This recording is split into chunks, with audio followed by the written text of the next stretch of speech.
মানুষের দেওয়া শাস্তি কখনো কখনো এতটাই ভয়ানক ছিল যে তা কল্পনারও বাইরে। ইতিহাসের বিভিন্ন যুগে অপরাধীদের জন্য এমন সব নিষ্ঠুর শাস্তি কার্যকর করা হয়েছিল যা আজকের দিনে ভাবতেই গা শিউরে ওঠে।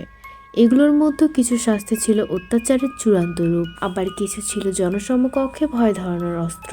এই ভয়ঙ্কর শাস্তিগুলোর পেছনে লুকিয়ে আছে নিষ্ঠুরতার প্রতিশোধ এবং ক্ষমতার প্রদর্শন। আজ আমরা জানব ইতিহাসের 7টি সবচেয়ে ভয়ানক শাস্তির কথা যা একসময় বাস্তবে প্রয়োগ করা হতো। The blood eagle.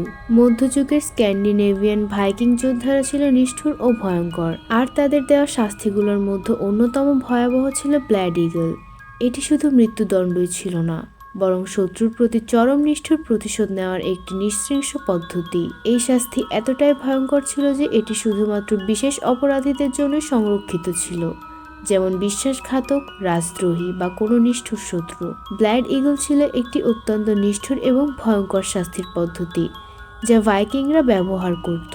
এটি মূলত শত্রু বা বিশ্বাসঘাতকতার জন্য একজন মানুষকে শাস্তি দেওয়ার জন্য ব্যবহার করা হতো। এই শাস্তি দেওয়ার প্রক্রিয়াটি ছিল একদম ভয়ঙ্কর এবং একেবারে বেদনাদায়ক। প্রথমে শিকারীকে একটি গাছ বা বড় পাথরের সঙ্গে বেঁধে রাখা হতো যাতে সে পালাতে না পারে। তারপর তার পিঠের মধ্যখানে একটি বড় ক্ষত তৈরি করা হতো, যেটি মেরুদণ্ড থেকে পাঁজরের দিকে বিস্তৃত হতো। একে বলা হতো পিঠে কাটানো। এরপর শিকারীর পাঁজরের হাড়গুলো মেরুদণ্ড থেকে আলাদা করে বাইরের দিকে ভেঙে বের করে আনা হতো। এই সময় পাঁজরগুলো একদম উন্মুক্ত হয়ে ঈগলের ডানার মতো দেখাতো। কিছু কাহিনীতে বলা হয়েছে শিকারীর ফুসফুসও বের করে তার পাঁজরের ওপরে রাখা হতো। The saw torture. মধ্যযুগের অন্যতম ভয়ঙ্কর শাস্তি ছিল স টর্চার, যেখানে অপরাধীকে নৃশংসভাবে হত্যা করা হতো। এই শাস্তি মূলত বিশ্বাসঘাতক, ডাকাত অথবা ধর্মীয় বিধিনিষেধ ভঙ্গকারীদের জন্য সংরক্ষিত ছিল। দ্য স টর্চার ছিল একটি অন্যতম নিষ্ঠুর এবং বেদনাদায়ক শাস্তির পদ্ধতি। প্রথমে শিকারীকে উল্টো করে ঝুলিয়ে রাখা হতো। সাধারণত তার পা দুটি গাছ বা বড় পাথরের সাথে বেঁধে রাখা হতো। এভাবেই তাকে উল্টো করে ঝুলিয়ে রাখার মাধ্যমে তার রক্ত স্বাভাবিকভাবে প্রবাহিত হতে বাধাগ্রস্ত করা হতো, যাতে সে অসাড় হয়ে পড়ে। এরপর একটি বড় ভারী কুঠার বা ছুরি দিয়ে শিকারীর শরীরের নিচের অংশের কাটা শুরু করা হতো, সাধারণত কোমরের নিচ থেকে। ধীরে ধীরে শিকারীকে অত্যন্ত যন্ত্রণার মধ্য দিয়ে কাটা হতো। কাটা চলতে থাকতো এবং শিকারীর পাঁজর ও অন্যান্য গুরুত্বপূর্ণ অঙ্গ ক্ষতিগ্রস্ত হতো। এই প্রক্রিয়াটি ধীরে ধীরে ওপরের দিকে নিচে চলে যেত, যাতে শিকারী দীর্ঘ সময় ধরে যন্ত্রণার মধ্যে ভুগে মারা যেত। এটি ছিল একটি অমানবিক শাস্তি যা প্রধানত বিশ্বাসঘাতক, শত্রু বা গুরুতর অপরাধীদের জন্য ব্যবহার করা হতো। কোয়ার্টারিং ছিল একটি অত্যন্ত নিষ্ঠুর এবং ভয়ানক শাস্তির পদ্ধতি যা প্রাচীনকালে বিশেষ করে মধ্যযুগে ব্যবহার করা হতো। এটি মূলত বিশ্বাসঘাতকতা বা গুরুতর অপরাধের জন্য প্রয়োগ করা হতো এবং দণ্ডিত ব্যক্তির শরীরের নানা অংশ ছিঁড়ে নেওয়া হতো। শাস্তির এই পদ্ধতি ছিল অত্যন্ত বেদনাদায়ক এবং ধীরগতির মৃত্যু। প্রথমে দণ্ডিত ব্যক্তিকে শক্তভাবে বাঁধা হতো এবং তাকে ঘোড়ায় বা একটি কাঠের প্ল্যাটফর্মে রেখে শাস্তি দেওয়া হতো। এরপর তাকে 4 ভাগে বিভক্ত করার জন্য প্রস্তুতি নেওয়া হতো। প্রথমে জীবিত অবস্থায় তার শরীরের বিভিন্ন অংশে ধারালো অস্ত্র দিয়ে আঘাত করা হতো, বিশেষ করে হাত, পা এবং পিঠে। এরপর দণ্ডিত ব্যক্তিকে ঘোড়ায় বেঁধে বা শক্তভাবে ঝুলিয়ে রাখা হতো এবং ঘোড়াকে দ্রুত চালানোর জন্য নির্দেশ দেওয়া হতো। 4টি ঘোড়া চারদিকে চলতে থাকলে শিকারীর শরীর টেনে ছিঁড়ে যাওয়ার সম্ভাবনা ছিল এবং এটি শিকারীকে মৃত্যুর দিকে ধীরে ধীরে নিয়ে যেত। কিছু ক্ষেত্রে শিকারীকে চিরে চিরে 4 ভাগে বিভক্ত করা হতো, যেমন হাত, পা, মাথা এবং পিঠের অন্যান্য অংশ, যার ফলে সে দীর্ঘ সময় ধরে মৃত্যুর যন্ত্রণায় ভুগত। এই শাস্তি সাধারণত একটি চরম শাস্তি হিসেবে ব্যবহার করা হতো এবং এটি অত্যন্ত ধীর এবং নির্মম মৃত্যু ছিল। কোয়ার্টারিং ছিল এক ভয়ানক শাস্তি যেখানে শিকারী শারীরিকভাবে বিভক্ত হওয়ার আগে দীর্ঘ সময় ধরে বেদনাদায়ক যন্ত্রণার মধ্যে কাটাতো। The coffin torture. মধ্যযুগে অপরাধীদের ধীরে ধীরে মৃত্যুর দিকে ঠেলে দেওয়ার জন্য ব্যবহার করা হতো কফিন টর্চার। এটি ছিল জনসমকক্ষে ভয় ও লজ্জার প্রতীক। কফিন টর্চার ছিল একটি অত্যন্ত নিষ্ঠুর এবং ভয়াবহ শাস্তির পদ্ধতি যা মধ্যযুগে এবং পরবর্তী সময়ে কিছু সংস্কৃতিতে ব্যবহার করা হতো। এই শাস্তির মাধ্যমে শিকারী বা দণ্ডিত ব্যক্তিকে শারীরিক এবং মানসিক যন্ত্রণায় ধীরে ধীরে মেরে ফেলা হতো। প্রথমে দণ্ডিত ব্যক্তিকে একটি ছোট এবং বন্ধ কফিনে বন্দী করা হতো। কফিনটি প্রায়শই এতটাই সংকীর্ণ হতো যে শিকারী ভেতরে তার শরীর সোজা রাখতে পারত না, ফলে তাকে দীর্ঘ সময় ধরে অব্যাহত শারীরিক যন্ত্রণার মাধ্যমে পড়ে থাকতে হতো। এরপর কফিনটির মধ্যে শিকারীর জন্য পর্যাপ্ত খাবার বা পানি দেওয়া হতো না। এতে শিকারী দিনে দিনে দুর্বল হয়ে পড়ত এবং অপূর্ব শারীরিক যন্ত্রণার শিকার হতো। কফিনের মধ্যে একাকী এবং অন্ধকারে বন্দী থাকায় মানসিক যন্ত্রণার অত্যন্ত ভয়ানক ছিল, কারণ এটি শিকারীকে মানসিকভাবে বিধ্বস্ত করে ফেলত।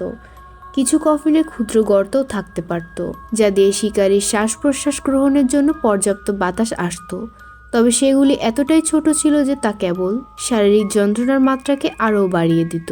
এই শাস্তি মূলত বিশ্বাসঘাতক, শত্রু বা গুরুতর অপরাধীদের জন্য ব্যবহার করা হতো এবং এটি একটি অত্যন্ত ধীর এবং বেদনাদায়ক মৃত্যুর কারণ ছিল। দ্য স্পাইক চেয়ার মধ্যযুগে স্বীকারোক্তি আদায়ের জন্য অন্যতম ভয়ঙ্কর নির্যাতন পদ্ধতি ছিল স্পাইক চেয়ার। এটি বিশ্বাসঘাতক, ষড়যন্ত্রকারী বা শত্রুদের ওপর প্রয়োগ করা হতো। স্পাইক চেয়ার ছিল একটি অত্যন্ত নিষ্ঠুর এবং ভয়ঙ্কর শাস্তির পদ্ধতি, যা শিকারী বা দণ্ডিত ব্যক্তির শারীরিক যন্ত্রণাকে চরম সীমায় নিয়ে যেত। এই শাস্তি মূলত প্রাচীন এবং মধ্যযুগীয় সময়ে ব্যবহার করা হতো। এর মধ্যে একটি চেয়ারের ওপরে ধারালো ছড়ি বা পিন বসানো হতো এবং দণ্ডিত ব্যক্তিকে সে চেয়ারে বসানো হতো, যা ছিল এক ধরনের শারীরিক নির্যাতন। প্রথমে দণ্ডিত ব্যক্তিকে শক্তভাবে বাঁধা হতো যাতে সে চেয়ারে থেকে উঠতে না পারে। চেয়ারে বাঁধা হতো যেন সে সেখান থেকে উঠতে না পারে। এরপর চেয়ারের ওপরে নানা জায়গায় ধারালো লোহার পিন বা ছুরি বসানো হতো। এই পিনগুলো এমনভাবে বসানো হতো যে যখন দণ্ডিত ব্যক্তি চেয়ারে বসতো তখন তার শরীরের বিভিন্ন অংশে তীব্র আঘাত হতো। শরীরের গুরুত্বপূর্ণ অংশ যেমন কোমর, পিঠ অথবা পায়ে পিনগুলো প্রবেশ করত, ফলে যন্ত্রণার মাত্রা ছিল অত্যন্ত সহ্য সীমার বাইরে। কিছু ক্ষেত্রে দণ্ডিত ব্যক্তির শরীরে চাপ দেওয়ার জন্য চেয়ারের পেছনে ভারী কিছু বসানো হতো, যা তার শরীরের ওপর আরও চাপ সৃষ্টি করত। এই শাস্তি অনেক সময় ধরে চলতে থাকতো এবং শিকারী ধীরে ধীরে রক্তক্ষরণ ও শোকের কারণে মারা যেত। দ্য টাং রিপার মধ্যযুগে মিথ্যাবাদী, গুপ্তচর বা শাসকের বিরুদ্ধে কথা বলার জন্য টাং রিপার নামক ভয়ঙ্কর শাস্তি দেওয়া হতো। এটি ছিল নিষ্ঠুরতম শাস্তির একটি উদাহরণ। টাং রিপার ছিল একটি অত্যন্ত নিষ্ঠুর শাস্তির পদ্ধতি, যা শিকারী বা দণ্ডিত ব্যক্তির শারীরিক যন্ত্রণা এবং আঘাতের জন্য ব্যবহার করা হতো। এই পদ্ধতিটি মূলত ভাষার ওপর আক্রমণ করতে তাকে শাস্তি দেওয়ার জন্য ব্যবহার করা হতো, যেখানে শিকারীর জিভ বের করে তাকে গুরুতর আঘাত দেওয়া হতো। প্রথমে দণ্ডিত ব্যক্তিকে শক্তভাবে ধরে রাখা হতো যাতে সে সরে যেতে না পারে। তারপর একটি ধারালো অস্ত্র বা বিশেষভাবে তৈরি যন্ত্র, যা টাং রিপার হিসেবে পরিচিত ছিল, তার জিভে প্রবেশ করানো হতো। এই যন্ত্রটি ছিল এমনভাবে ডিজাইন করা যাতে শিকারীর জিভটি ছিঁড়ে বা খোঁচানো হতো। এতে শিকারী অনুভব করত এক তীব্র যন্ত্রণা, কারণ তার জিভটি অল্প সময়ের মধ্যে ছিন্ন ভিন্ন হয়ে যেত এবং কখনো কখনো তার জিভটি পুরোপুরি কেটে নেওয়া হতো। এরপর শিকারী ধীরে ধীরে মৃত্যুর দিকে চলে যেত, কারণ তার রক্তক্ষরণ খুব দ্রুত হয়ে উঠত এবং সে শক বা ব্যথার কারণে মারা যেত। ক্রুসফিকশন প্রাচীন রোমান যুগে বিদ্রোহী ও দাসদের প্রতি ভয় দেখানোর জন্য ব্যবহার করা হতো ক্রুসফিকশন। এটি ইতিহাসের অন্যতম নিষ্ঠুর মৃত্যুদণ্ড ছিল। ক্রুসফিকশন ছিল একটি অত্যন্ত নিষ্ঠুর এবং ধীরগতির শাস্তির পদ্ধতি, যা প্রাচীনকালে ব্যবহার করা হতো, বিশেষত রোমান সাম্রাজ্যে। এটি মূলত মৃত্যুদণ্ডের জন্য